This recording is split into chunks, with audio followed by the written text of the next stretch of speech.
you're going to start with a piece of paper. Make it thick, like cardstock, or a piece of cardboard works great too. Now you're going to draw a curved rainbow line starting from the bottom. Make sure it's like a half circle. Make sure it fills up the whole paper. Next, you're going to add 5 more curved lines to make your rainbow underneath that last curved line. You can choose several different kinds of things depending on what you have in your studio. Maybe you have crayons, maybe you have markers, maybe you even have colored pencils, or even oil pastels that you can color your rainbow.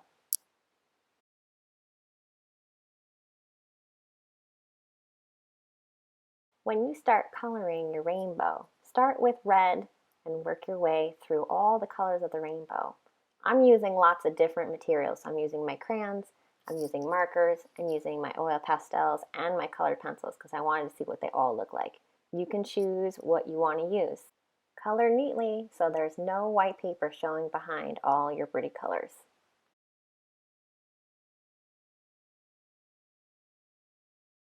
Next, we're going to cut out our rainbow using our alligator scissor skills. Make sure you open those scissors nice and wide and chomp, chomp, chomp right on that line. Go nice and slow, like you're not going to go off the road, and make sure that you're using your non-cutting hand to turn the paper. Now we're going to pick out some words to describe us. Attached to this project, there is a file with a whole bunch of words all ready for you. You can print these out and use them if you like, or you can look at them on the screen and write them yourself. Maybe you might even have some other words that you might use to describe yourself that may not be on there. Go ahead and pick your 6 words and cut them out, or you can write them right on your rainbow. Take your time with your cutting. Use your alligator scissor cut skills.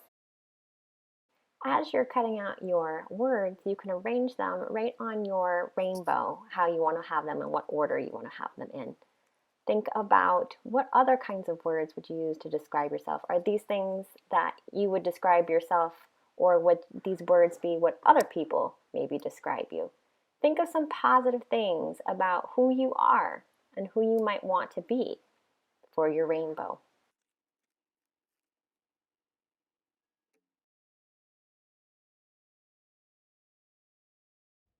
Here we're going to be using our glue sticks.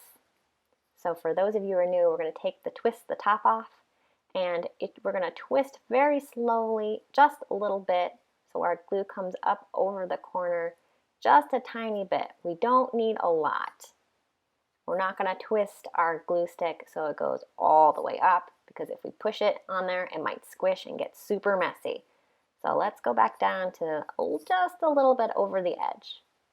Perfect. Just what we like. Makes me feel better. Now go ahead and put glue right on the back of them and glue your words right down on your rainbow. When you're done with your glue stick, twist it right back down inside the tube so it doesn't get all messy on your cap. Make sure when you put your cap on, you're pushing it all the way so you hear that click. And that way it won't dry out. So this is the Miss Amy way of using your glue bottle. We're going to lefty-loosey, turn it left to open it up. You'll see that hole. And righty-tighty is what closes it. We see that little white spot that lets us know that it's closed. If we squeeze our bottle, we can hear it breathing, and that's why we know it's not clogged. So here is all the things that I found in my art room during our color scavenger hunt. So I found lots of different colors, different ranges of colors from our rainbow. I used pattern papers, I used pom-poms, tissue paper, buttons, all sorts of things that I could find in my room. You might want to look everywhere in your house, even outside, for things. So we're going to start with the color red. If you have paper, you might want to start to kind of rip it into smaller pieces so that it'll fit onto your rainbow. And we're going to figure out where we're going to put them. Sometimes I like to look where I want to put them first. Sometimes I like to jump right in. With the glue bottle, it helps to use dot, dot, not a lot. So I'm just squeezing it just a little bit so I have little dots. And that way I won't squish it all over the place, so it won't be super sticky. And then I'm going to make sure that I put my piece down and it's all set, it's not sticking up.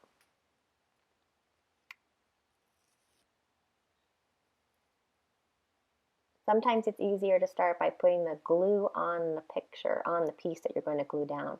So I'm not squeezing it too hard, just a little bit. Gravity is helping the glue come all the way down the bottle. And just little dots right along the edges, not in the middle.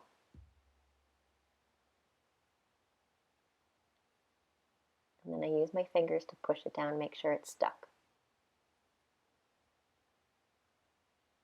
For things that are a little bit more 3D, you might need to put a little bit more glue. So I am going to put a little bit more than just a couple dots.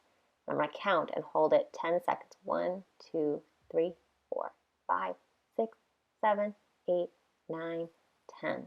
And that should hopefully make sure it stays on there.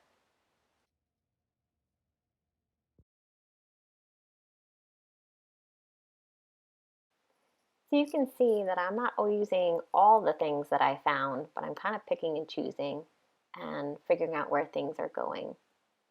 And I'm making sure I'm cutting them into smaller spots so they don't cover up into the other colors. So green's going to stay in green, blue's going to stay in blue.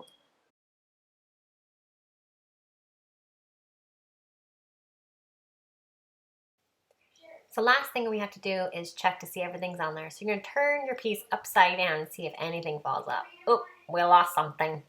So we need to make sure that it goes back on. So we need to add a little bit more glue to this. And then count to 10, make sure it stays on there. It's good to put your artwork in a nice safe place so that it can dry flat. When everything's dry, test it again, see if it works.